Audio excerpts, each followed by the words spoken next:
What up, TikTok? Hey, hope everybody's having a great Friday. Hey, don't let anything that's negative in your life dictate the rest of your life. Does that make sense? Hey, we all go through some hard times. We all go through some emotional stressors, maybe at work, maybe at home, whatever it may be. Don't let that dictate who you are and how you react to the rest of the things that life throws at you. Does that make sense?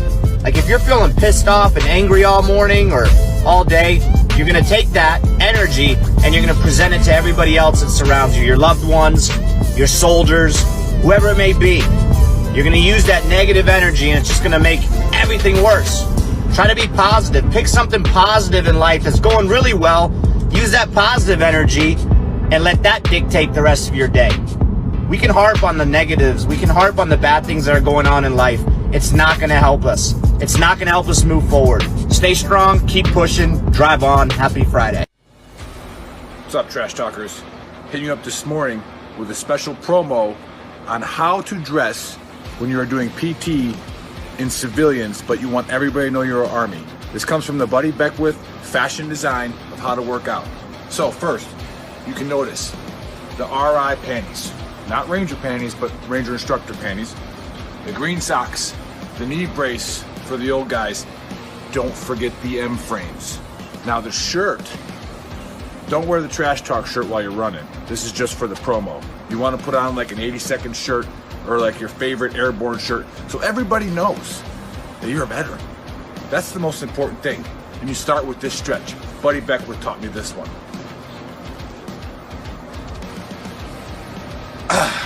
Ready to go. So, I'm walking out of the gas station and my co-worker, who's an old MP, but we still claim him, and has engaged the man in conversation. Not much for conversation with strangers, but he's got the tab. So, as I walk by, I say airborne, and the man responds with, and I quote, "Hoorah." So, after I instructed my co-worker to slash every single tire before he put the car in gear, I looked for the biggest rock. As I crow hop to throw it through his back window so he can stop posing as one of us, I actually wake up and realize that the man's ignorance had incapacitated me for a moment, and I was daydreaming. I mean, because in that moment you got two options. I chose the third option and said, "Incorrect. That's an incorrect response." And I kept walking. The man said nothing and he pulled away. So you tell me, what is it, a stolen valor thing? No Marine's gonna have an airborne tab, and no paratrooper's gonna say an hoorah. So you tell me, stolen valor? Hey, y'all, going to work. I left you a note on the refrigerator. I love y'all. I'm gonna go.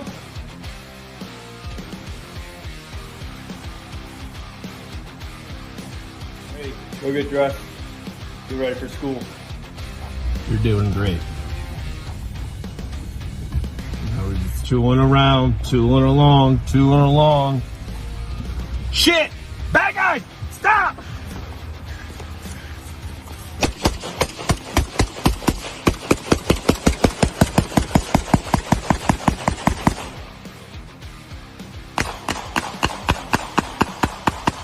Let me break it down Barney style.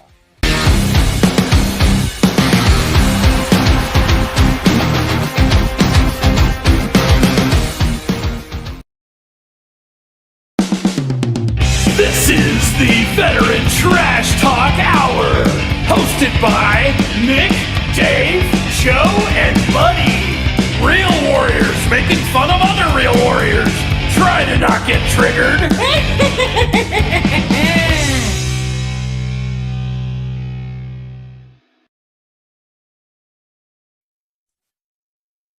Today's show is brought to you by the Farkas Group at the Veterans Mortgage Source. Are you looking for a team you can trust for your mortgage needs? The Farkas Group is our trusted partner on the podcast. I serve with Zach, and he will definitely give you the best rate possible. Their goal is to educate veterans across the country on their earned VA home loan benefit. If you're looking to purchase or refinance your home, reach out to these guys for competitive rates or any information you may need on obtaining a VA mortgage for your property. They are licensed in multiple states. If they are not licensed in the state that you live in, they will still give you the advice that you need and the rates you should be looking for. Boom. What is up, everybody? Welcome to episode 89 of the Trash Talk Hour. Shout out to our sponsors, Zach Farkas with the Veterans Mortgage Source. You can check them out at Zach Farkas at bmsloans.com. 10th Mountain Whiskey, check them out at 10thwhiskey.com. Type in VTT and get a discount. Special guest today is retired Colonel and author Keith Nightingale. And today I'm joined by Nick, Buddy, and Joe. Happy Saturday, everybody. Hell yeah. Hell yeah. So today we're gonna kickstart the dumpster fire as usual with one of my favorite topics, aliens. Okay, UFOs, UAPs, whatever you want to call them. So aliens. 2-3 days ago, the Pentagon released a 1,500-page report, and it was specifically geared towards advanced space threat identification program. Okay, just came out. They're not claiming it's aliens, things of that nature, but they are talking about situations that happened with individuals who have seen these UFOs, UAPs, okay? And they specifically talk about abductions, and they say that abductions have happened, okay? People have scars on their bodies after these abductions, radiation burns, paralysis, unaccounted for pregnancies, okay? Not shitting you guys, it's in the report, and then brain damage as well. Again, this could be, the Chinese. This could be the Russian. I don't know if it's the Russians because we see how the shit's going down in Ukraine. I don't think their technology is where it's at, or it needs to be. But or it could be Project Bluebeam, okay, which is a whole nother topic. I'm not really going to get into that, but that's like some new world order conspiracy thing that the government is planning to scare us all at some point to bring in the new world order, one world religion, one world currency, and so they're going to start scaring us with UFOs and aliens. Yeah. I don't know. What's everybody's take on this? Buddy, what do you got? Okay. I'm so glad you have to start, buddy. I didn't read all of the report. There's 1,500 pages. I definitely didn't read all the report. They got to page 4. I got to the part where they were talking about radiation burns, pregnancies, and all that stuff. And the only thing that I could think from then on is, where do you get lead condoms? Because I'm not trying to get a radiation STD. Like, these aliens are coming down and giving folks STDs. Like, that, dude, like you came all the way from a different galaxy just to burn somebody? Come on, guys. Like, let's really talk about. And like a year from now, your spouse cheats on you, and she can be like, she becomes pregnant. Dude, it was an alien. Yeah, it's not even, I can't help it. Alien Jody. What happens? Alien Jody. The Maury Povich show, and Maury's like, "Hey, the DNA come back, and is the baby daddy?" And yeah. Lizard being comes out. I don't know. I don't. Yeah, but on a serious note, like, can you say that name again into the mic, because you kind of came out a little broken there? That's like Chewbacca's brother or something. That was pretty good. French. I learned that in language school. But what's your take, buddy? What is it? Is it our technology, or is it actually something from a different planet?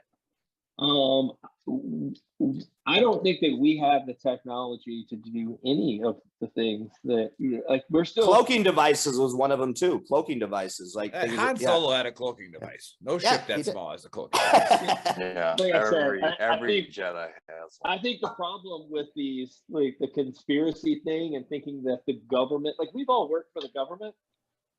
As soon as one private is involved, that conspiracy theory is blown. Because they can't keep their mouth shut.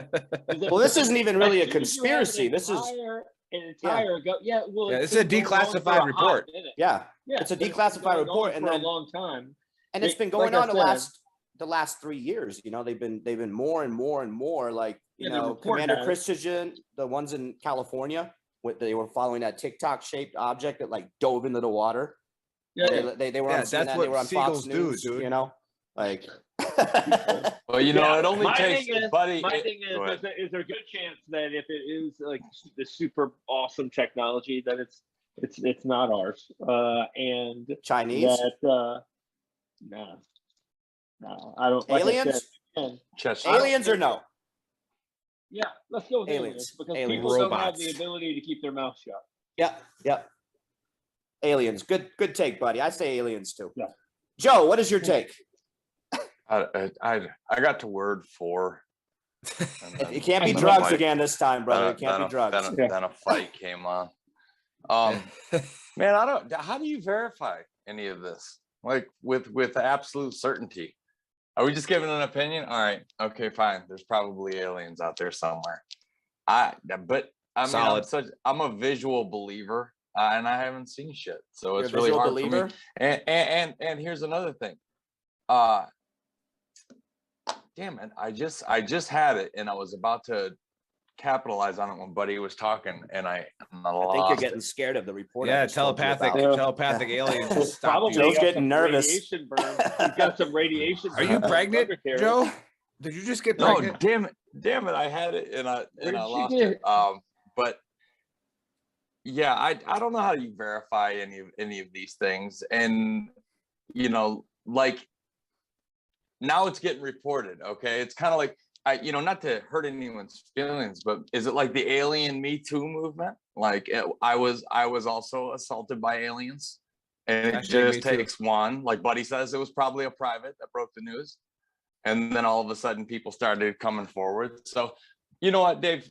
Probably something that we've never seen that I have no clue about is out there, and somebody's probably telling the truth. But you know, once one comes out, then you have the Jesse Smollett's of the group, you know, who are going to come out and say, I was beat up by those cops I was too. This, and it was aliens. So you never know. Like, I can't verify whether these reports are true and how well they've been vetted. So yeah, I guess something's out these there, reports were, for me, if you read the documents, everything, these were extremely vetted reports by the U.S. government. So whether it's a scare tactic, you know, whatever it may be, but they definitely were. Does it say that someone was abducted and then came up mysteriously multiple people, pregnant? according to the reports, because it's kind of gray brush details we're getting here. Well, abductions and all that, they've talked about that, you know, for years. But this is actually. But in the report, they're saying people are saying they were abducted and then came up mysteriously pregnant. What does the baby look like? I don't know. Yeah, right. Like, have they tested this baby? Because I want to know. I mean, that could explain. There's probably thousands of other pages of that report. Dave, if I may, can I go? Yeah. I was going to let the guests go first. You want to let the guests go? Sure, go ahead. I think Silver, the NBA, the president of the NBA, he might be an alien. Has anyone ever seen that guy? Yeah, he's a little scary. He's creepy looking. It's possible. But all right, sir, I'm gonna mute my mic and stop sounding like an idiot. Sir, what's your take on all of this? I had kind of an epiphany a number of years ago. You may recall we used to have the first night vision goggle was the PVS 5, great big thing like a stereoscope went over you. That was our first NVG. And we were out in the desert doing the training for the Iran rescue, and we had just been issued them, the only 300 that were in the entire US military inventory. Distribute them to the pilots and Delta and the other guys. And we were out in the boonies, and I put on the NVGs and fired them up. It's like midnight, and I look up, and it's an incredible amount of stars. You know, you see a lot with your naked eye, but then you put on the NVGs, and it's just overwhelming. Yep. You know, you got to kind of believe there's something out there we don't know about. Agree. The place is just too big, and the chances that somebody else somewhere could have the same good conditions that evolved us, you believe, have a very high probability of being there. So, well said, sir. I'll take it. Now, I guess the Pentagon's finally starting to release the information that they probably had for years, and they're just bringing more to light. All right. Well, thank you, sir. Good input. Nick, what you got? All right. Now, this is something that I've dealt with Dave since I've known him. Okay. You always used to say it was all and bullshit. This goes back to 2000 and like, you know, second that. He was my first team leader. I'll second that. Like, there's all these conspiracies that, you know, did you read this? Did you see that? And it's like, so he sends this on our group thread this week. And I was like, so I read this article. All right. Now, remember, when we talk about the media, all right, people who are writing for Huffington Post or Washington Post or whatever, Turning Point, they got to sell papers. All right. If they don't sell, they don't get a job anymore. Right. So when you read the report about these weird pregnancies, I'm going to tell you right now that there's a lot of people who have used this excuse long ago. I don't know how it happened.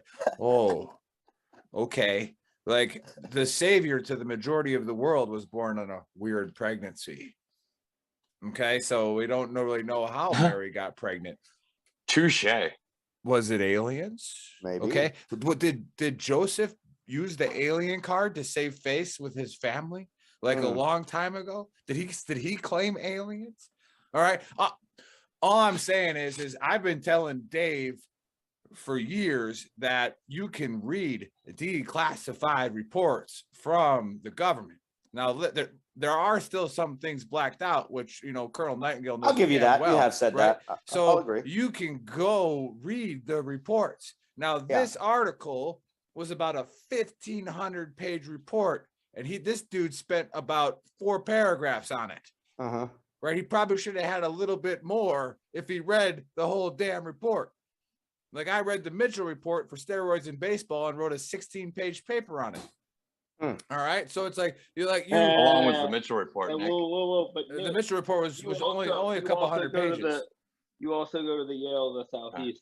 I do go to the Yale, the Southwest UTEP. So you have to. Did you argue that sports need steroids and that we need to let them just juice up and go? I did argue that the reason why it wasn't hammered down by the previous commissioner, Bud Selig, was because there's some reports out of the Mitchell report that said that guy is like, I don't care if these guys get bigger and stronger and stay on the field longer because that's just more money. Right. So boom. Again, it might or might not have been said. And my favorite part of all that, though, when you read the Mitchell report, was President Clinton back in the day was warned. He said one of his advisors came and said, don't piss off Bud Selig. And Clinton's like, what? Why? He's like, you have no idea how much pull these commissioners have with these major league sports. You don't know how much money they have, how many people they control that do budget, campaign financing, all that kind of stuff. Careful. Right. So again, until we read that 1,500 page report, all we're going off of is a 4-paragraph article about radiation pregnancies and a lot of psychophilbin, stuff going on. But again, I'm going to kind of side, and I said this before in the last Alien Talk, I'm going to kind of side with Colonel Nightingale here and say that, yeah, but there might be some things out there. All right. And then you got Joe saying, I got to see it to believe it. And I'm saying, Joe, come down to El Paso, homie. Come out to the desert in Arizona and in New Mexico. There's all kinds of weird. You'll see some shit. Jeff Bezos got stuff flying in the sky. Looks like a giant penis. Like what is that going up? So there's all kinds of weird stuff going on. Mark in the chat says, could we get to the real issues about these aliens? What kind of exotic genitalia can we expect? Right? I mean, where is the studies? You got a point, Mark. I like Mark. Yeah, I mean, Mark's are the aliens strapped? Do we need to be jealous? Do we need to be worried as guys, or can we kind of let them hit on a couple girls because they're not going to be too impressed? Apparently, they're not hitting on anybody. They're abducting and raping. That's when the pregnant girl comes back and says it was an accident, right? Slipped and fell on an alien's dick. Yeah, I bet they got all kinds of weird roofies. Yeah, and I mean, this technology to get here. Real quality stuff, but I'm sure it's going to get more quality with Buddy and his honesty cap for the day. It's my turn. Here we go. Yeah, all right. So today's honesty cap is brought to you by the Yale of the Southwest and the Harvard of the Southeast. So the honesty cap is it's not really that comical today because I think it's a legitimate thing, especially for guys that come into the military is enlisted guys and they join right out of high school or don't go to college and they join the military. I was one of those, and every time I just started going back to school, and I've been to dive school, ranger school, halo school, all the cool Jedi master school, Jedi ninja school, all that stuff. I was going to say ninja school. You can't talk about that. While I was a little bit nervous to go to all of those schools, I think the most nervous that I have ever been to start a school was to start going to college. Stop. I'm telling you, it was 100%. I was the most nervous about that because I figured that everyone else there was so much smarter than I was because I was just some enlisted guy that joined the Army, didn't go to college, just did my thing. And I was like, you know, I'm gonna get here. There's gonna be all these kids. They're gonna be super smart. This, that, and the other. Well, let me tell you, in reality, that is not the case. If you've gotten out of the Army and you're worried about going to college because you think that you might be the idiot in the room, not only are you not the idiot in the room, but generally, from what I have seen, like, I'm not a smart person, as we can all probably attest to. No, you are But 100% a smart person. You're not an Mark in the educated chat person. again says he felt the same way. But I know in what law love school. is. Sorry, Yeah, I had like to. I I couldn't said, help it. I am not the smartest person in almost any room until I go into a college classroom. These people are so behind the power curve when it comes to like meeting time schedules and getting work done that the teacher literally tells you exactly the format that you have to use.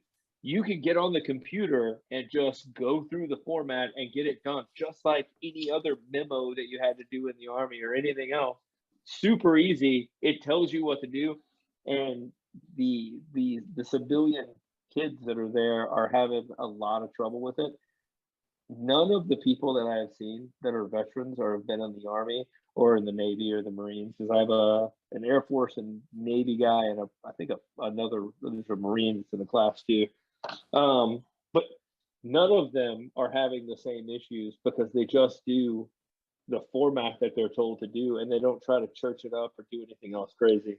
So my honesty cap moment of this week was just realizing that I was nervous about competing with a bunch of people scholastically that I should not have been nervous about, and that there are probably a lot of people who have the same issues. And just, you know, if you're feeling that way, take a class.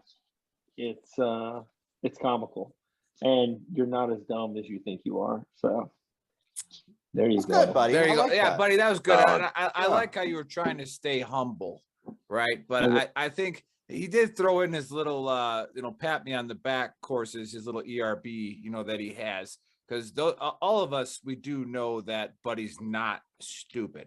All right, so like you don't pass Ranger school, scuba school, Halo school being dumb. I don't right? know any. Now you could be uneducated as far as as far as civilian terms are, because you haven't been to college, sure, but you're not stupid. That's one. And then the other thing too is I was on the other side of that bell curve when I came in the military. I had some college. I played college sports, yada yada yada. You were a came in driver. here, but guess who my first platoon sergeant was? Was it the Zinger? Deal. Oh, right. Right. And he's probably watching. And yeah, Deal. We love you, Deal. When I walked into that office and I heard you talk for the first time as a young E4, I was like, what the fuck did I get into? I'm like, this guy is an idiot. Right. Like, so there is we love both you, David. sides You're of good, that man. spectrum, where it's like, this guy really can't spell. Like, he can't do anything, and so, buddy, you're not that guy. All right, you above and beyond. I've had well, you know what, you could say that about the spelling thing. I also don't spell well. Oh shit! Travis says Grand Canyon University is the Princeton of the Southwest. So now nice. I'm competing with them Of the Southwest. Nice. He's I just he's realized, he's I not. just That's realized the other okay. day, Okay. and this You're might not in the Southwest. even kind of segue into Colonel Nightingale, but you could talk to your computer and it'll type out everything. Yeah, it's beautiful. Are you kidding me? Where was this when I was growing up? Yeah, we didn't have computers, but still. I did I did that so much 16-page paper. It took me about 35 minutes to get the rough draft done because I just talked it, and it wrote everything out. No, it's it's awesome. But no, that's a good. Before we get into the guest, we do have our show called The Fifth Principle, and we've been the Fifth Principle patrolling is what, Joe? Common sense. There you go. Good job, Common Joe. sense, Joe. Fifth Start Principle pushing patrolling. now, Joe. Start pushing right now. Right. So if you don't understand what the 5 principles are, that's what used to get graded for us, you know, in Ranger school. And like, if you could do everything right, but if you were a fucking moron, you got a no-go. All right. Like, it's just, it is what it is. And I'm glad when I was an RI, I didn't have to grade by that, because there'd be a lot more. And I did not give it very many goes. And there was a lot of times where I was like, I can't give this guy a go. He's just too stupid. You know, he did everything by the book, but nobody likes him. Like, this is going to suck. But as you've seen on our pages on Gruntworks and Veteran Trash Talk, the 5th principle is going to go on the road. So Buddy will be in Boston for the launch of the Warrior Ride via the Ultimate Sacrifice Foundation, where we have a guy honoring the 13 dead amongst other people who were killed in combat as fallen brothers, 3,700 miles on a bike ride from Boston to Coronado, California. And again, it's going to be a tremendous thing to do. It needs some donations, like all things do. And we're going to talk about that on the next 5th principle, about how people attack nonprofits. That's what we do on Veteran Trash Talk. We bring on nonprofits. We bring on authors. We bring on everybody so that you can see who they are. And they talk. And then if you want to give them money, you give them money, right? And that's just the way it is. But the 5th principle is going on tour. We will be in Boston, Bloomington, Illinois, Golden, Colorado, and Coronado, California. Did I miss a city? You know, you mispronounced Boston. It's Boston. Yeah, Boston. Yeah, we got to get we got to get Marky Mark now. Marky Mark. So now, when you, I don't know if he likes being. We call Marky Mark whatever we want to call him. Marky Mark. Okay, so yeah, the screen makes him a lot bigger, but he's like 5'2". Yeah, so no, that'll happen. We were going to talk about that 40 minutes prior to the show, but some people didn't show up. Anyways, all right. Let's get into it. We, as you see the quiet man on your screen, obviously the smarter one is usually the quiet one. And we have Colonel Keith Nightingale. I shared it on Gruntworks, Dave. I don't know if you want to share the link to his bio. Yep, I got you. And I mean, it's rare that we get a guest that has done as much as and has accomplished as much as he has already. You know, when we love getting the Vietnam veterans on our show, because we started Veteran Trash Talk as our own therapy, to where we can talk about our war stories and all that kind of stuff, and reconnect with the brother and sisterhood of combat and just service. And we didn't realize at first that we had a huge Vietnam veteran audience. And it was like, man, we didn't even think about that. Because they are forgotten. They are the forgotten ones. They are. Yep. The Vietnam veteran is forgotten. And I will say it, I am guilty of forgetting about them as well sometimes. You know, all this brought awareness to it. Yep. And so it's like, and about multiple other things as well. And it's like, no, we need to highlight this more. We need to get more Vietnam veterans on. And we had a couple of Vietnam, Joe Fair, an author, great book on Vietnam and his experiences there. But no, Colonel Nightengale has written 2 books, and one coming out at the end of the month, and he's got a 4th one in his mind. But if you go just Google Colonel Nightingale, and as he's talking and explaining, just go ahead and give it a shot. But his claim to fame, obviously, before all the cool stuff that he did, was he was in the division. All right, he was in not just the division, the 82nd Airborne Division. And not only was he in the 82nd Airborne Division, he was in the Golden Brigade. Not only was he in the Golden Brigade, he was in 2P. All right, which means automatically makes him better than all of you. All right, and so, like I said, no matter how much cool stuff you do, Joe, you're right. Say it. Hands say down. Something. Say something. Joe will come smack you in the mouth if you have something to say. Yeah. Hands down. Yeah. Remember, we always say it. There's only one regiment. There's only one unit, and there's only one division. The rest of you are just trying to learn about what we got going on. But no, and then again, these guys right here. Okay. No big deal. Yeah. Two Panther. Hey. Boom, boom, boom. So Nick made that for me, guys. I did. But anyways, if you read his bio, you'll notice that he was part of the Iran-Contra scandal, as they call it. Now, if you look up, like Dave said, you want to talk about a conspiracy. If you look up the transcripts from old Ollie North talking, to Congress, he kept mentioning KN, and nobody knew what KN was. He goes, if KN didn't keep screwing me in Honduras when I was in Costa Rica, this thing would have went off without a hitch, right? So before you get into everything else, sir, please talk about how you blew that all up and everything failed, and then you decided to write books about it. So the floor is yours. Welcome to the show. Cheers, sir. Cheers. Thank you. My Cheers, megalomania knows no bounds. Of course, I'm in 2P, so it's well earned, right? Absolutely. Airborne. The Iran-Contra thing was kind of interesting. There were two separate entities working it.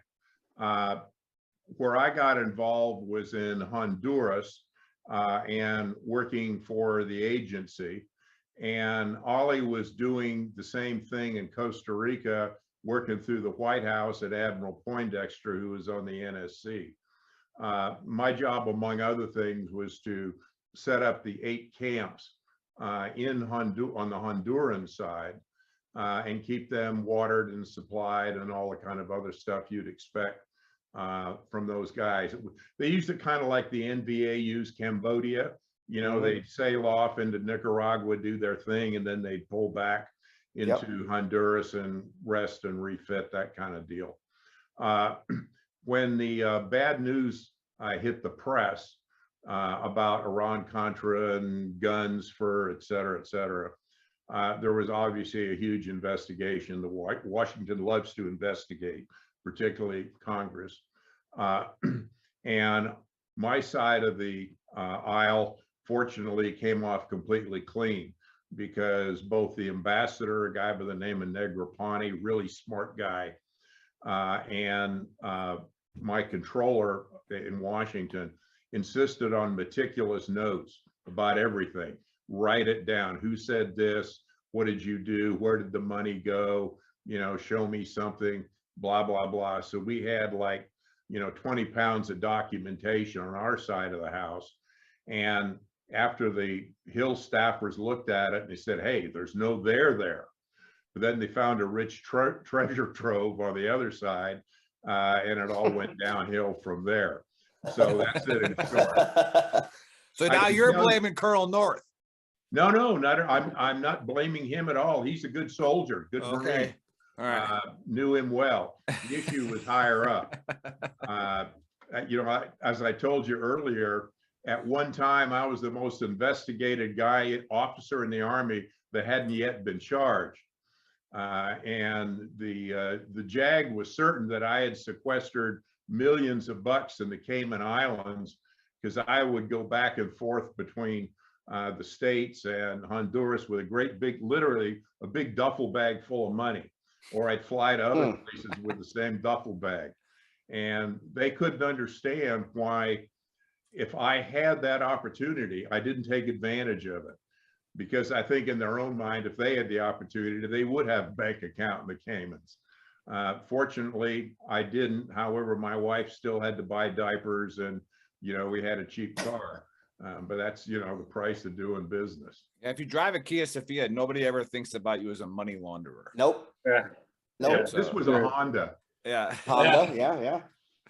Okay, so also, we can go back a little bit further in time, and we can talk your Vietnam days, if you don't mind, because like I said, again, the whole point of our show, why it started, and now it's evolved into a lot of other things, but why it started was to defeat the stigma that it's, you have to keep it all bottled up, and then it doesn't do any good for anybody else to hear you. So there's definitely going to be a few Vietnam veterans watching the show today, because like I said, it's a large portion of our audience. They talk about what your work was in Vietnam, and specifically, like we talked about pre-show with South Vietnamese Rangers, and how elite of a force they were, if you wouldn't mind. Sure. I had 2 tours in Vietnam. The first was 1967-68, including Tet. And at that time, I was an advisor to the Vietnamese Rangers, a 52nd Ranger Battalion in 3 Corps. And they were superb troops. You know, the Vietnamese army gets trashed all the time as being horrible, lazy. You know, they didn't know how to fight. They were all corrupt, et cetera, et cetera. That may have been true for a portion of the army, but for the so-called elite troops, the Rangers, the Airborne, and the Marines, they were as good as anything we fielded. And I went to language school and I was immersed with them. So you got a totally different viewpoint of Vietnam than if you went in as a US soldier in a US unit, because you never really mixed with them. You saw the worst of their society and not the best. You know, I'll give you an example. 24th of June, 1967, we had about 450 Rangers. We landed at this LZ way up in what was called War Zone D, about 80 miles north of Saigon. We ran into the better part of 2 main force regiments. We were supposed to find a company location. It got bigger than that in a hurry. It was really an ambush. 2 regiments now. We went in, like I said, with 450 troops. I came back to that same LZ about 10 o'clock the following morning. I counted 32 people left in the perimeter. These were extraordinarily good troops, and they never got credit for it. My second tour was with the 101st. I was a rifle company commander, Delta 1st 50 Deuce, 70-71. Screaming Eagles. Yeah. Including they were airborne then, so they were actually still legitimately airborne. Yeah. But it was also a totally different unit. You know, people say, well, you know, what was Vietnam like? And the answer is, you know, we fought the war for 10 years, 1 year at a time. Everything depended on the unit you were in, where you were at, and what time you were there, because it changed all the time. Sounds familiar. Each person has a little microcosm of Vietnam.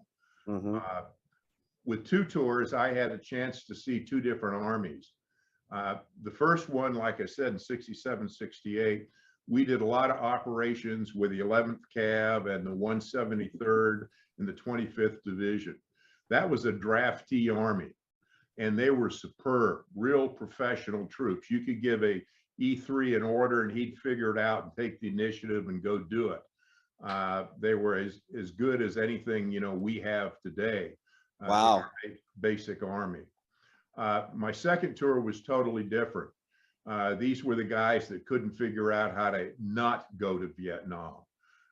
They were not able to be draft dodgers. You know, they couldn't take a trip to Canada.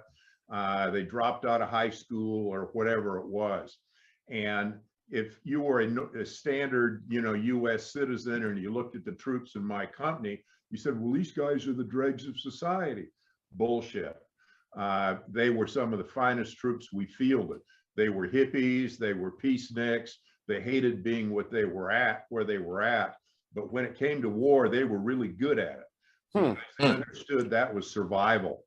You know, they did all their drugs and alcohol back in Phu Bai, the base camp. When they got out in the bush, they were basically clean. I was ready for combat. Hellacious in combat. You know, we were in the A-Shah and you couldn't screw up because you could run into a regiment just by turning around the corner. So they understood discipline and professionalism was necessary for their survival. Wow. Totally different army. Interesting. It's amazing how you put that, sir. That is just an amazing take on it and an observation. Like, I think, and not to make light of it, but maybe maybe in the bush they were going through a little bit of that withdrawal fury. I mean, that could be a real thing. Like, you know, well, like I'm not gonna catch a buzz tonight, and I'm gonna take it out on this guy. I'll give you an example. My very first night with the company in this perimeter way out in the bush, I'm sleeping, and all of a sudden, there's this hellacious screaming going on. And I said, what the fuck is going on here? You know, they're going to wake up the entire NVA army and bring it in on. And this guy screaming continues, and I get up, and it was this guy was having an OD. Oh. And they couldn't shut him up. And the platoon sergeant just came over and cold cocked him. Wham! Knocked him out completely. Also sounds familiar. And we gagged him and we evacuated him in the morning. Wow. So to answer your, you made the comment about ODing. Well, we had one that did. He just, his timing was all screwed up. that could have cost the whole platoon's life. Yeah. No, Wow. And we don't want to make the. We don't want to make the. Well, go ahead, Joe. No, I was saying just the no one could get him to shut up, and so somebody had to come tag him. It sounded familiar, didn't it, Dave? Oh yeah. Yeah, old. I mean, I know it didn't happen to you personally. I'm saying, but we were all there. Yeah, we used to. The wood line was somebody a thing back in the somebody day. drink a little more than they could handle, and Had to get put to sleep with the right hand. Yeah. You got to understand, at that point in Vietnam, you could get virtually 100% pure heroin.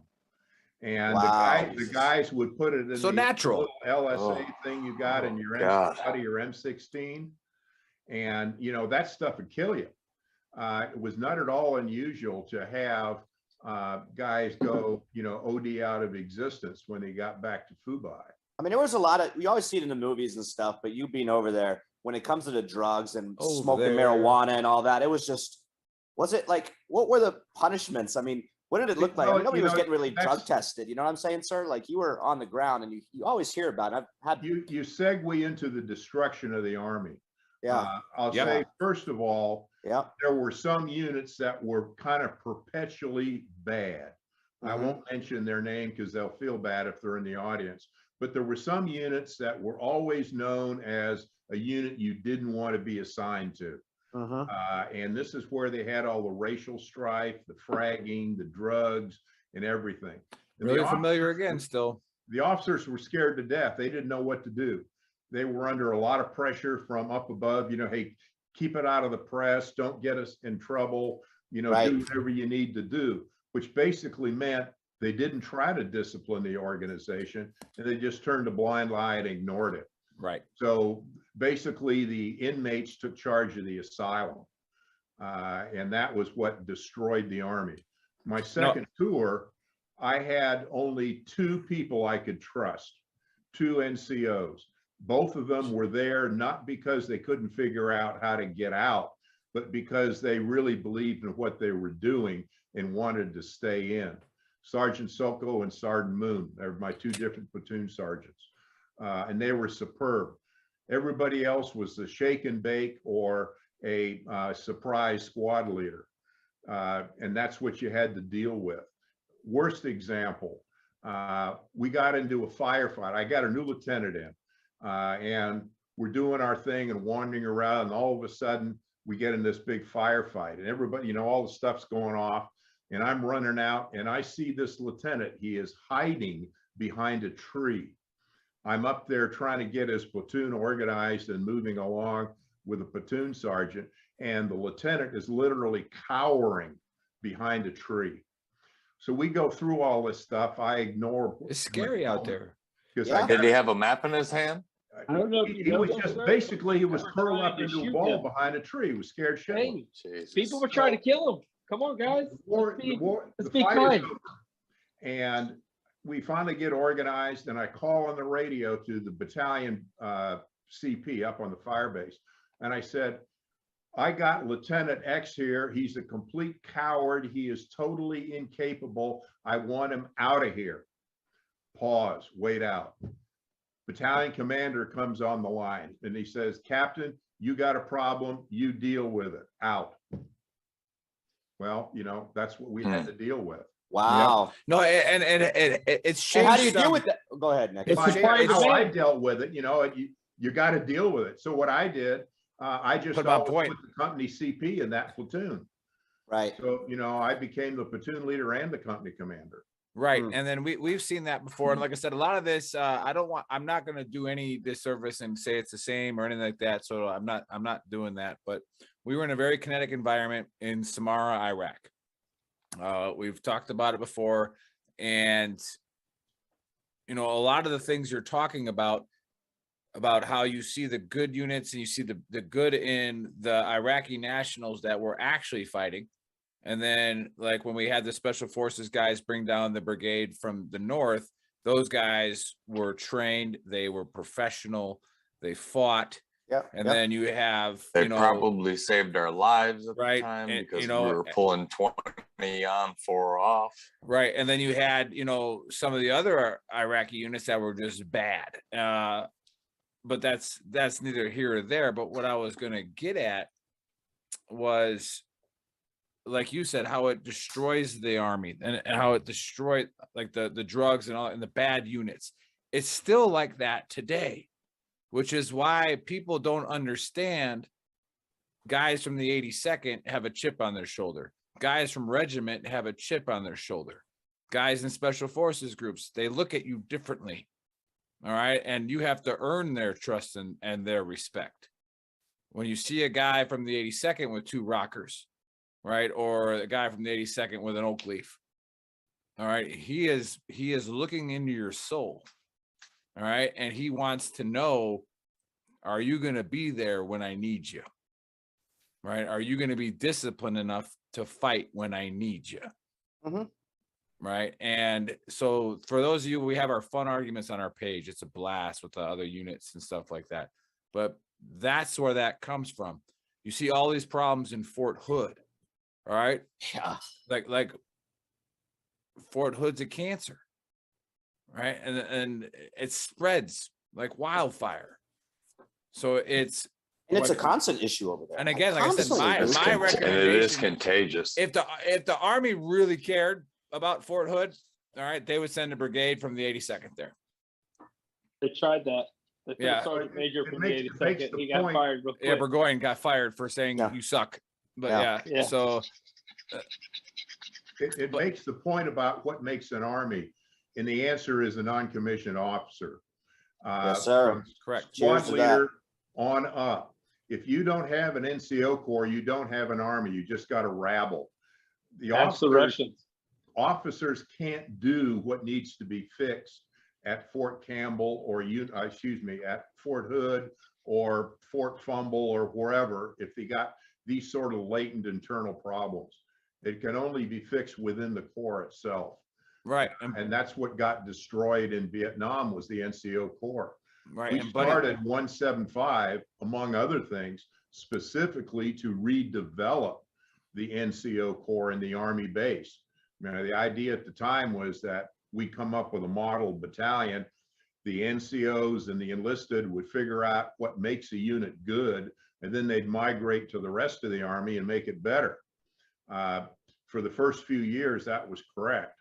Now they're sort of standalone, but we've got a much better NCO corps in the Army as a whole. You look at what's happening in the Ukraine.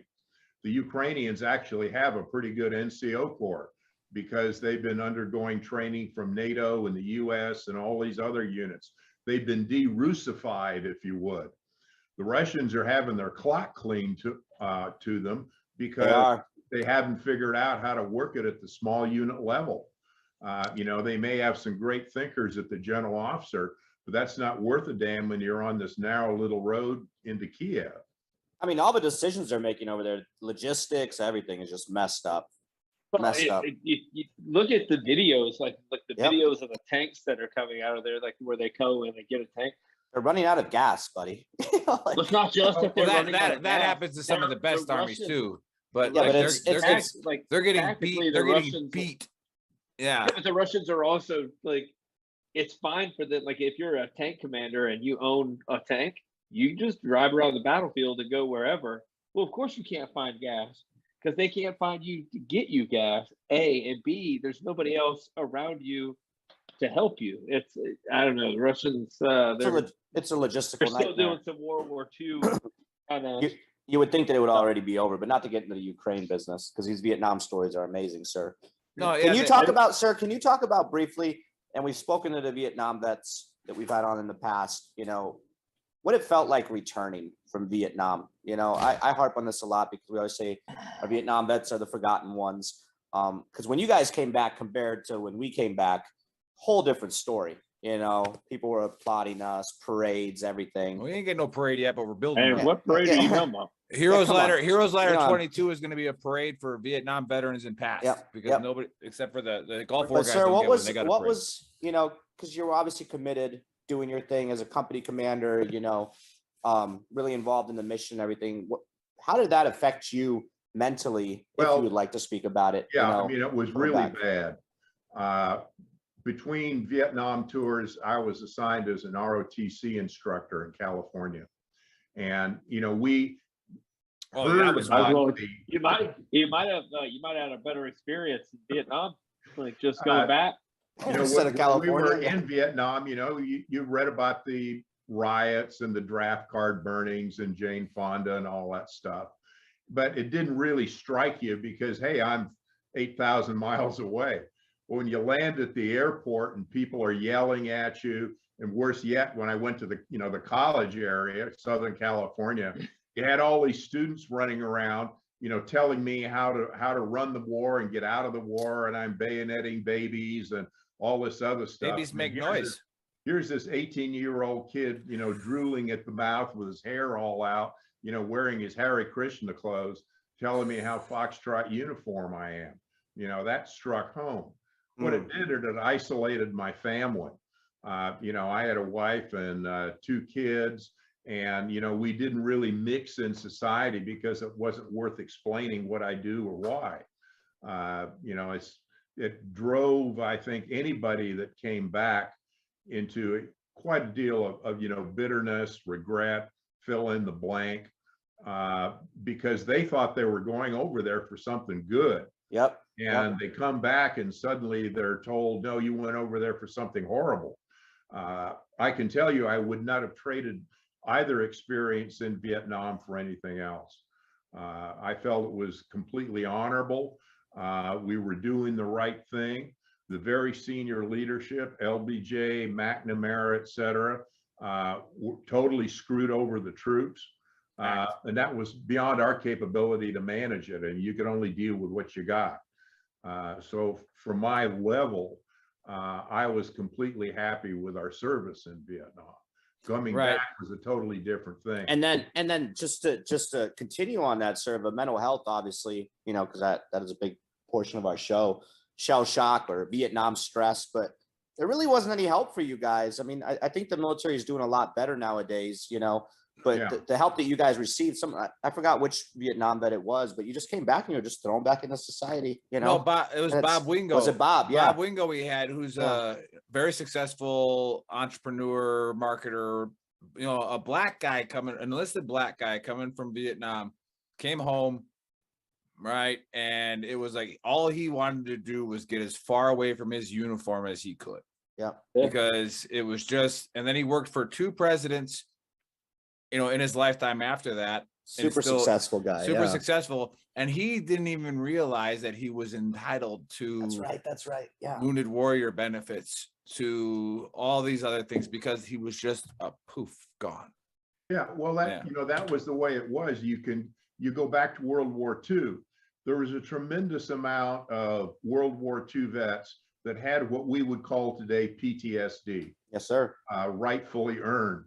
And they turned to alcohol primarily, or some aberrant behavior. And everybody said, well, you're screwed up. You know, the war screwed you up. And, you know, therefore you're wrong in how you conduct yourself. You got to straighten up, get right. And totally ignored. Vietnam was the same thing. They didn't recognize Agent Orange as being an issue. They didn't recognize that stress, PTSD is an issue.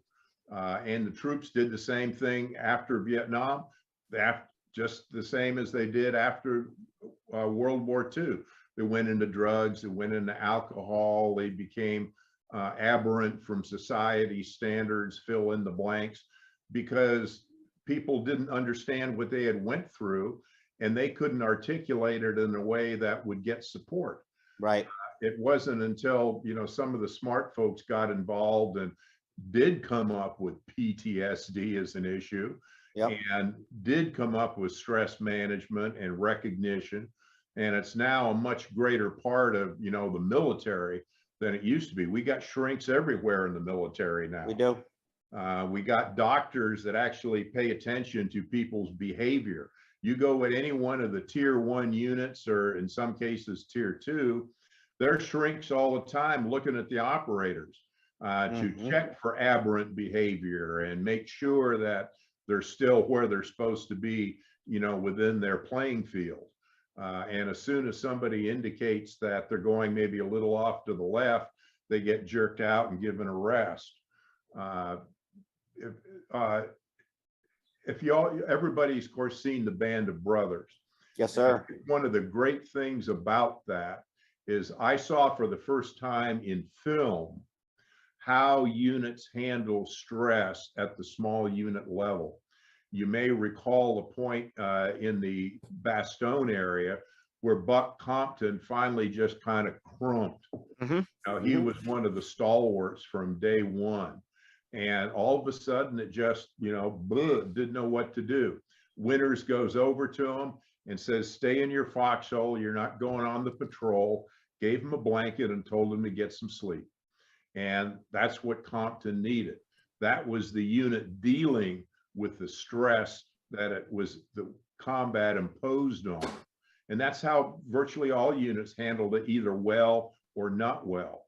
One of the things that I really appreciated in my Normandy stuff was I had a lot of opportunities to talk to Dick Winters and a lot of the vets. Wow. Of course, in both the 82nd. Hey, wait, for the audience, just so you know, if you haven't read his bio or anything like that, he went to Normandy.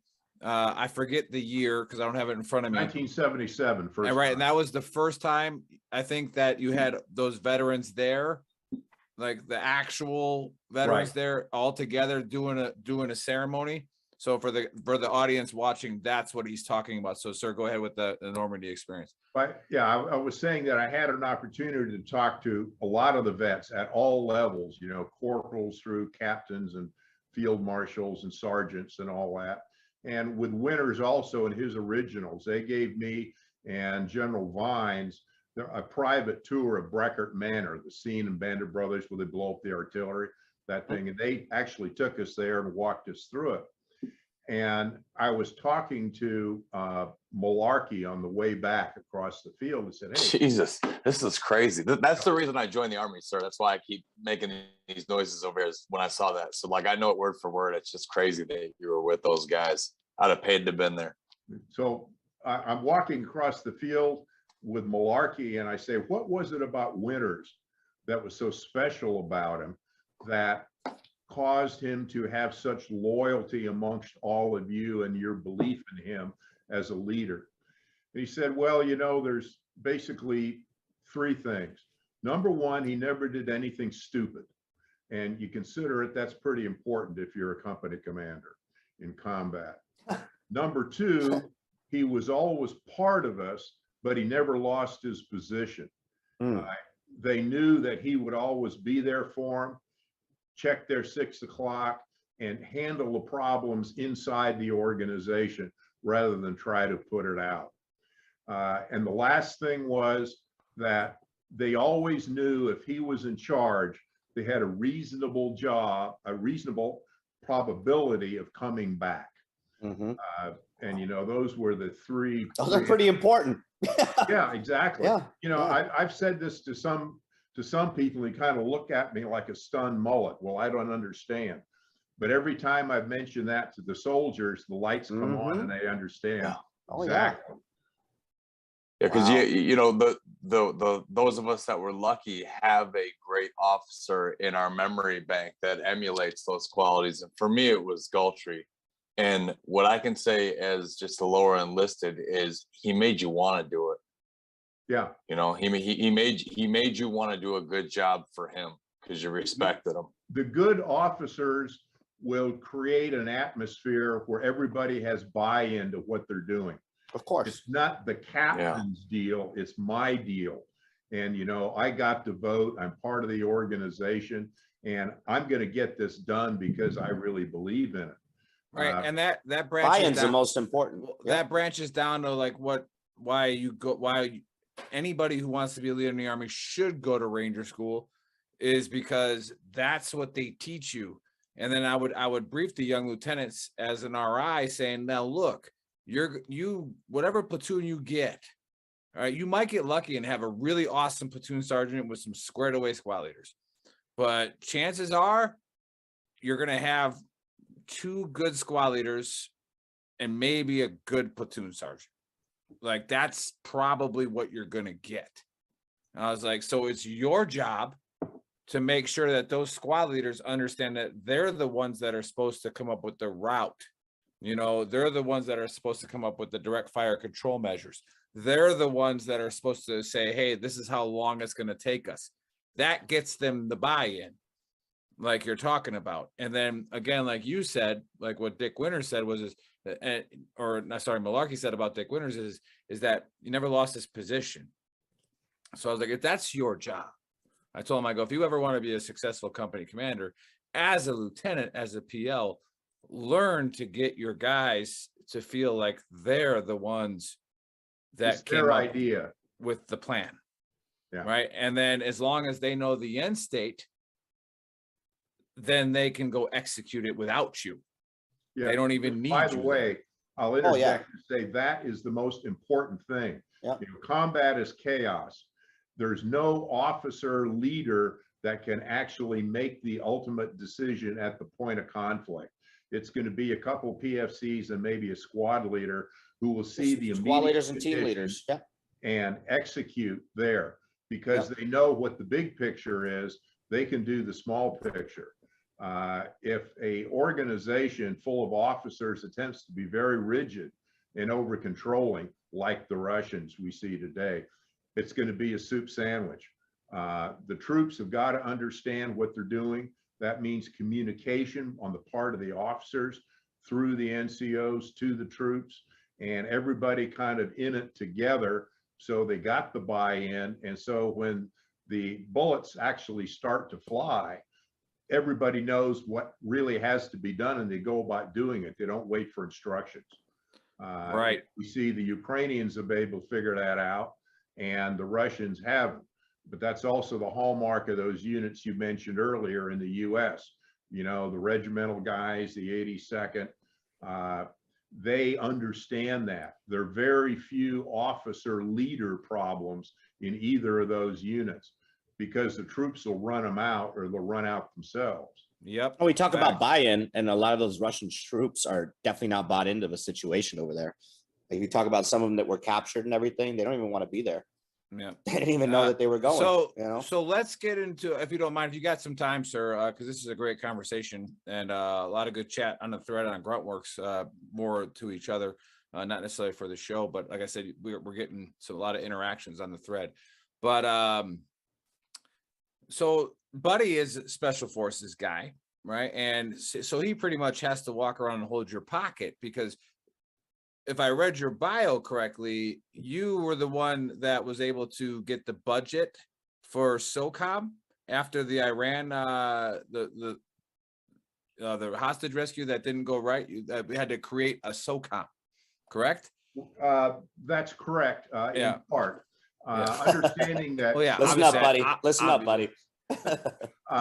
Immediately after the failure, 2 days later, the chairman brought us all into a small room in the Pentagon. It's probably about 25 of us, the JTF staff plus the That's Joint Task Force for the civilians watching. Correct. The Eagle Claw Task Force. Well, that's they want that. And we had the service chiefs there and one of their action officers. And he said, okay, clean slate. We have to be prepared to go back into Iran within 10 days notice. And it'll be in extremis. We may lose some hostages, but we're going to get what we can get and get out.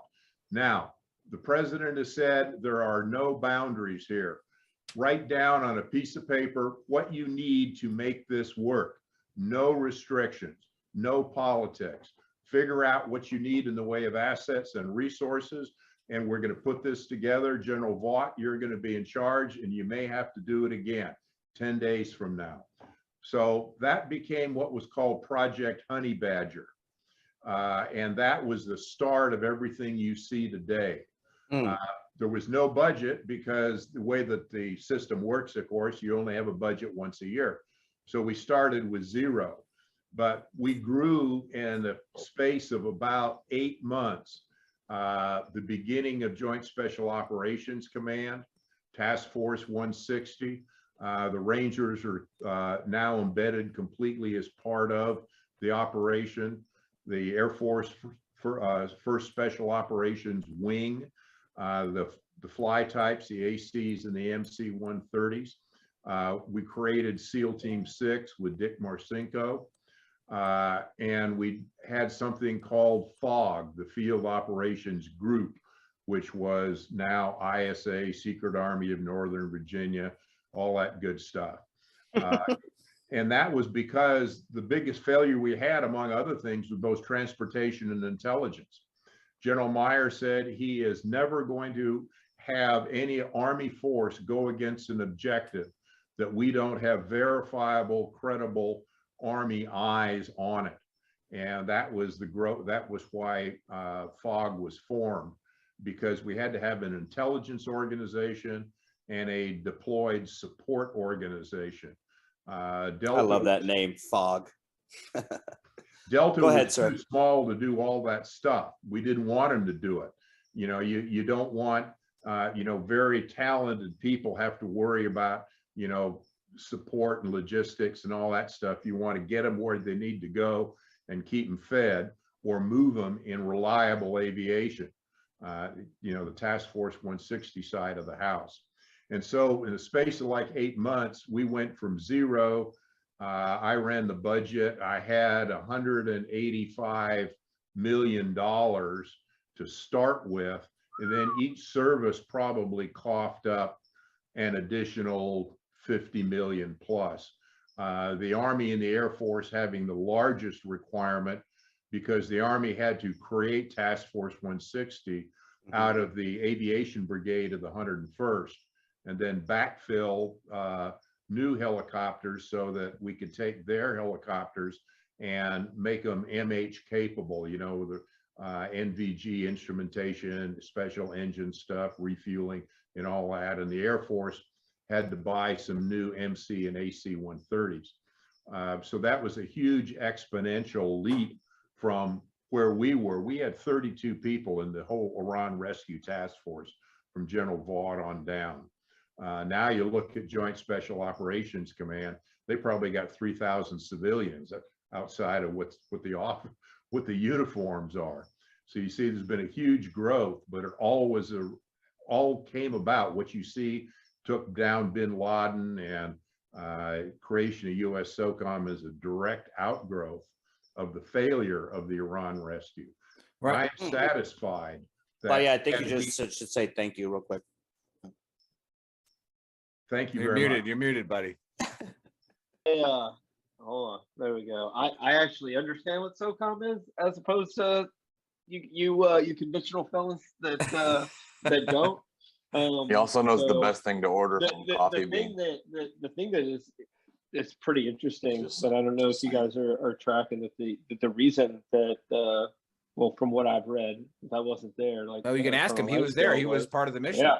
Well, they say that the reason that that the rescue mission ended up being a failure was because the Army spoke a different language, basically, than the Navy, and it was just the crosstalk and who was in charge and all that stuff, and that's what that's bullshit. took over. Oh, there you go. So what you read was bullshit.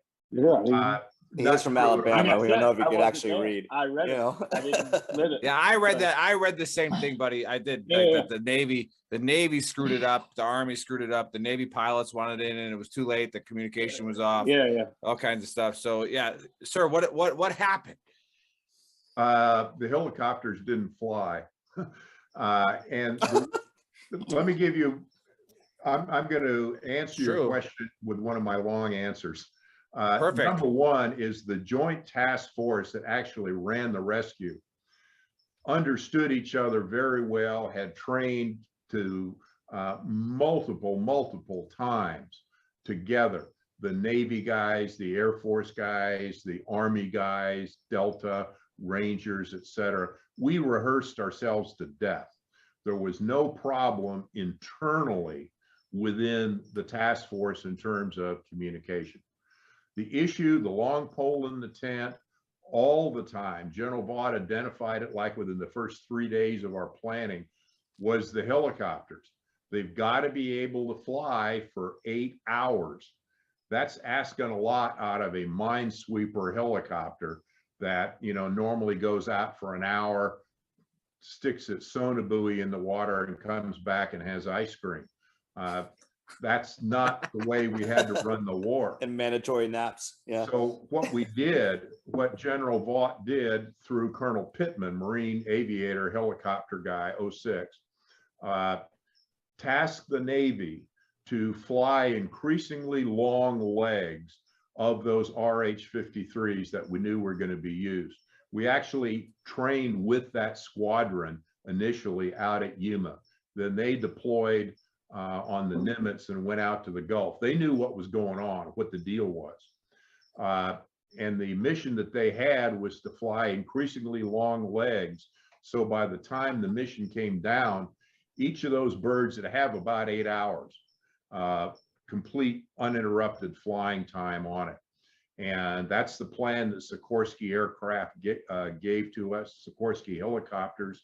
We had all the smart guys from Sikorsky. We had the Navy aviation guys, the Army aviation guys. They all got together and worked this stuff out. We took apart every single bird. The Sikorsky crews did, the Marine crews did, and then the Navy crews did to check each one of them.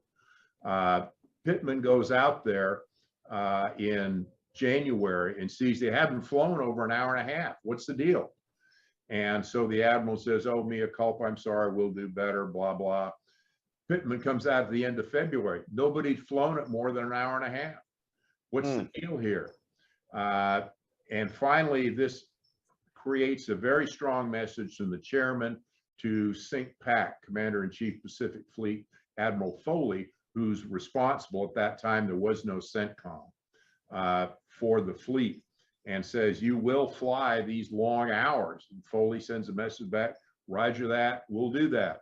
Well, Pittman shows up with the crew on early April. We're going to run the mission. I think it was the 19th he got on the carrier, and they hadn't flown anything. He gets on the phone and calls Vaught, who's at Wadi Kina now, and says, sir, they haven't flown these legs. What are we going to do? But we don't have any choice. We're going to fly with what we got. Well, the whole point of this stressing was that we all knew helicopters are delicate and they're all very individualistic. So you fly the helicopter to see where its stress points are. You know, does the hydraulic got a problem? Does the BIM light have a problem? Does this have a problem? Whatever. The more you fly them, the more they indicate they're stressed. We changed every single half-life part on those helicopters. And I am convinced to this day that had the helicopters been flown as the Navy was tasked to do, that we would not have had those 2 broken birds at Desert One. That's the end of my sermon. Wow.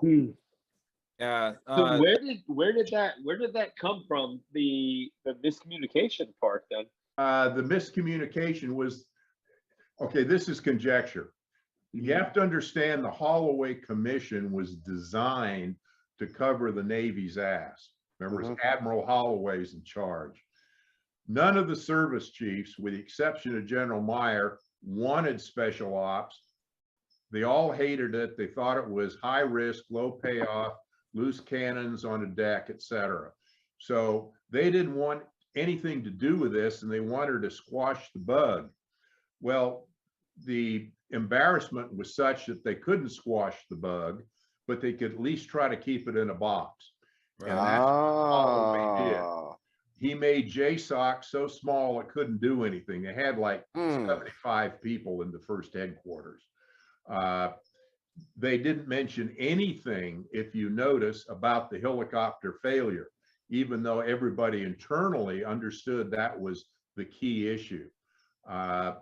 they called Colonel Pittman in to for testimony, but gave him very carefully worded questions so that it did not segue into the helicopter profile flights. I made the mistake the day after the rescue. I was in the Pentagon when this Navy organization came in to see what the Navy side of the story was. And I mentioned, well, you guys had a problem here with flying the profiles. Well, that immediately made me PNG. I was too stupid. I said something. So they never called me. And by the way, they never called General Vaught. If you can believe this, an investigation of a rescue operation, and they don't call the guy that's in charge. And they did that specifically so that he could not outline what the problems were as he saw it and he knew. That's wild. But cheers to the, that's crazy. Cheers to the service members of that mission that we're talking about as well. You know, they believed in what they were doing. They believed that they were about to go do something, and you know, someone's pride got in the way. But then again, before we Monday morning quarterback it, which we've had plenty of time, and obviously we have a primary source here, but you know, it's a lot of times, sometimes bad shit happens, right? And this isn't necessarily one of them, but it's like, you know, that's how that survivor's guilt, and then the, you know, what could I have done different? And we brought this up on the page earlier in the week about survivor's guilt. That's what you kind of reminded me of, about how you were involved with this mission. It didn't go well, obviously, complete failure, but we did learn from it. Well, yeah, and my point is that had we succeeded, knowing the attitude of the service chiefs, less General Meyer, they'd have thrown it all out, got rid of it, and wanted nothing to do with it. Yep. The failure grew everything that got us to bin Laden and all the other good stuff that we've done lately.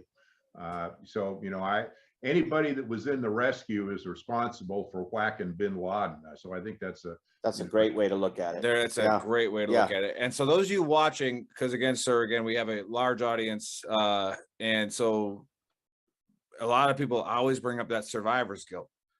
All right, those operators lost their lives, those pilots lost their lives.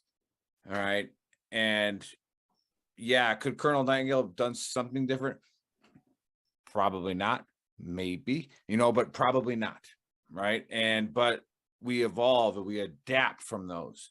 And like he just said, look at what has changed. Look at what has come from that failure. All right, those brave soldiers and airmen and Navy guys, seamen, they lost their lives, but now we have the greatest special operations unit ever probably built, like ever, you know, and continues to adapt, continues to grow. And I would be remiss if I didn't mention the importance of Grenada in this arena, another forgotten war, because of the problems that became so public as a result of Grenada. Congress came up and said, you guys can't fix your problem, we're going to have to fix it for you. And they created US SOCOM with a 4-star, which the services did not want to have happen. They created MFP-11 money so that SOCOM could actually buy stuff for the special operators. Their own mother service didn't want to get them. They also created the NUN-COLON, the Joint Operations requirement for officer promotion, so that officers in all services had to deal with the other services so they could have an understanding of everybody's mutual capabilities and limitations. So, you know, you had the disaster at Desert One, which started the program, and then you had the great problems with Grenada, which basically laid the framework to where we are today. So you could say 2 disasters led into what ultimately is a huge success. Awesome. Yeah, thanks for sharing that so much. And again, I mean, this was pretty much like school for us. We loved it. I could sit here for hours and just listen. I was spectating through the whole, especially through the whole Band of Brothers crew. I mean, I'd have been starstruck. I wouldn't have known what to say in that room. I'd have probably just shut up and listened. Yeah, Buddy just sent me a text about what I was about to get into. Is that I was thinking the same thing? No, so the two books that you already wrote and the one coming out on the end of this month. Where can they get these books? Amazon. Amazon. Buy them. You have an Amazon account? You have an Amazon account? How hard was it to set up? Because Dave and Chris can't set one up. So there are two places I know you can get them. That was yours a year ago, Dave. Barnes and Noble. No, that was Joe a year ago. Or Amazon. Either one of them. Buy cases. They're great stocking stuffers. And so what's the book coming out in April about? It's called The Human Face of Normandy. And what it is, it's call it the battle. It's a battle staff ride with the original vets. As you mentioned, I've been going there since 1977. I took the whole 82nd back in 1984, where General Gavin organized all of the original vets to give us the staff rides at each of these key locations. And the Parachute Regiment did the same thing for the Brits at Pegasus Bridge and Merville Battery. Anyway, my point in writing the book was to give a description of what occurred at each of these locations, but do it through the voices of the vets that told me. So I'd say, okay, this is what happened at Lafayette Bridge, and General Gavin said this, and Corporal Schmuck said that, and Sergeant Owens said this. So you get the whole picture of what actually happened beyond the cold facts. Normandy, big deal, the invasion, and they see all the ships at sea, but it's all a microcosm of what took place in hundreds of very small, discrete locations. Breckert Manor being one of them.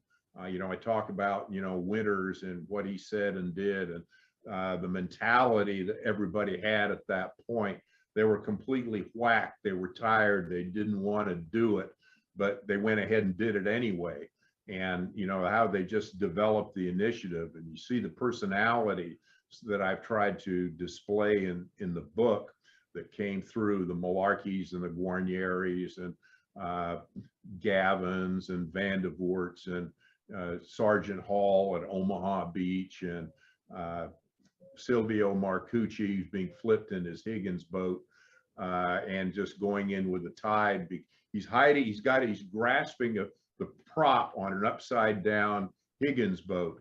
And all it does for 4 hours as the tide drifts in, it's ping, ping, ping, ping, the bullets bouncing off of it. And he said that's all he dreamed about at night for every night, up to the point that he died was ping, ping, ping. That's sort of the PSD thing we're talking about. But I try to describe all those little human things in the book, how the guys lived on those transport ships going from England to the beaches, the troops sitting in one of the C-47s looking out at what he saw and the impact that it had on him. Just these tremendous little personal insights that they relayed, that they passed on to me as I went through, this passage of time. And I try to capture that because it's so much more important. That's going to be emotional, sir. I get goosebumps. You explaining how this book's going to be and what it's going to be about. Like, wow. It really is. It's always emotional for me. I talked to a guy and he said, he was PFC and he's sitting in the plane taking off, C-47, doors are off. And it's still almost daylight. It's like not quite 11 o'clock at night and he's flying off. And he looks out the door. He's sitting in a position, so he's looking out the door. And he said, I couldn't believe it. I looked down and all I could see was just a huge mass of ships going toward France. And I looked out and all I could see were airplanes everywhere, 360 degrees, up, down. And for the first time, I suddenly understood what I was part of. And it gave me a tremendous sense of confidence. I knew what I was part of, and I knew that I was going to succeed in what I was doing. This is a PFC. Wow. And virtually every vet I talked to that took those plane rides said the same thing. Jeez. That is phenomenal. So do you have a website too? I know Nick asked about where we can get the books, but do you have a website people can follow or a page? I write a lot of essays on my Facebook page. Okay. And on LinkedIn. They just look you up by your name on your Facebook page. Yeah, I like that page this morning. So yes. Okay, good. And then obviously as soon as the book comes out, we'll post it on our page and, you know, let everybody know. I got to sell them like hotcakes, man. It's getting close to Normandy. I got to buy a plane ticket. Yeah. So now we do our little AAR, as we call it, on the show, our little recap. No, sir, we really appreciate you coming on to the Trash Talk Hour. It was an honor for us. I have a buddy of mine who's a command sergeant major in the 101st. He was a regiment guy, old Keith Bach. I'm sure you're watching because he said he was on Facebook. And he's like, how the hell did you land him on your show? And I was like, he was 2P. And he goes, that's right. I go, yeah, that's right. And I was like, a 2P guy is never going to turn down a bunch of other 2P guys. Yeah. All right. So task force rules. Yeah. Yes, sir. Yeah. Ready. All right. So it's an inside thing. No big deal. Yeah. Panthers, baby. Panthers. Yeah. It was an honor for us to have you on the show. And I guarantee you that you have saved some lives today. We always say this. People watch our show because they want to hear the stories. They want to connect. I guarantee you that somebody connected with us today. Yep. So that if I save one person, my life is worthwhile. Right. And that's what we say every week. And so Saturday is our therapy. All right. If it saves a life, it does. If it doesn't, it doesn't. But it's our therapy on Saturdays. Those of you watching, I know that this connected with a couple of you. And I just want to hit that survivor's guilt again, because I've been seeing that a lot on the group and on the page. Live your life to honor, those that died. Live your life to honor them. Make something better so it doesn't happen again. That's what Colonel Nightingale talked about the Iran thing. And then the Grenada thing is we made it better. Okay. Don't do the dumb thing and kill yourself over survivor's guilt. Find a way to make it not happen again. Find a way to make your family stronger. Find a way to make it better. All right. And if you can do that by raising a kid who will be a smarter person, then you've helped the world. All right. You've helped everything. You've made it better by surviving. So please watch our show, come on our show, message us, message any one of us. Our emails are on the page. Message any one of us. All right, we'll get you in the right direction. And again, go get Colonel Nightingale's books. All right, he's got 3 of them and maybe a 4th on the way. So it's an absolute pleasure to have you on, sir. You get the last word before Dave closes this out. Life is luck and timing. Nobody should ever think that if they had done something different, the outcome would have been different. I don't believe that survivor's guilt is perhaps the right approach, simply because in combat, you have no control. It's very karmic. I learned that very early. You saw the difference between 450 to 32 people, right, in the course of 12 hours. I'm alive by pure chance. I don't feel guilty about it because I had no control. And I think that's the case with everybody. You're going to get hit or you're not going to get hit. There's not a damn thing you can do about it. The best thing I can say is that if you didn't get hit, then go make your life better and make everybody else's life better too. You got lucky, take advantage of it. That is awesome, sir. Beautiful. Thank you, sir. Thank you so much. That was awesome. It was an honor having you on. Just great episode. Rob in the chat says, thank you for your story, sir. It was an honor to hear, especially about Grenada. Love you guys. You save my life daily. So obviously it's already impacting everybody, and that's what it's all about. But again, I could sit here for hours and listen to you talk about your Vietnam stories and just everything you've done. And I'm sure we'll have you on again. I'm sure the boys would agree to bring you on again and do this again. To everybody that just tuned in, you guys tuned in late, make sure you go check out our YouTube, Veteran Trash Talk. The entire episode will be uploaded there, as well as on Spotify, Apple Podcast, all kinds of other places that I have no idea. Chris, the audio guy, does all that stuff. And then go check out shop.veterantrashtalk.com for all of our merch, okay? Part of our proceeds benefit all kinds of organizations, okay? And then go check out gruntworksclothing.com as well. And part of those proceeds benefit all kinds of organizations as well. We gotta mention it like that. We've been, giving money to stop soldier suicide, but we're looking at going a different direction here pretty soon. So have a great Saturday. Yep. We'll see you guys next week. Pleasure to serve.